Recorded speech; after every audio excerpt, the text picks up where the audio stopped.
o'zi gapirmoqchi emas edim bu haqida to'g'risi.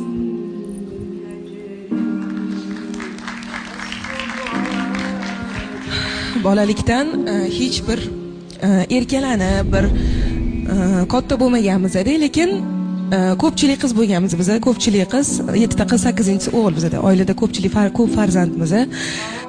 Ko'pchilik bo'lganimizga oilada bir adamlarga adajon deb borib o'pishga yoki quchoqlashga uyalardik biz kichkinaligimizda.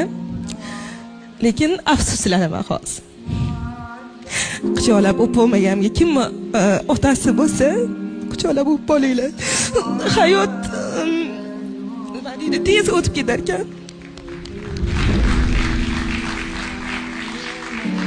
Shunga aytaman, har doim ota-onalarimizning qadriga yetib yashaylik. Ota-onalarimiz g'animat. Hamisha onalarimiz sog' bo'lsin, otalarimiz hamisha sog' salomat bo'lsin. Ularning quvonchini ko'rib yurish har birimizga nasib qilsin.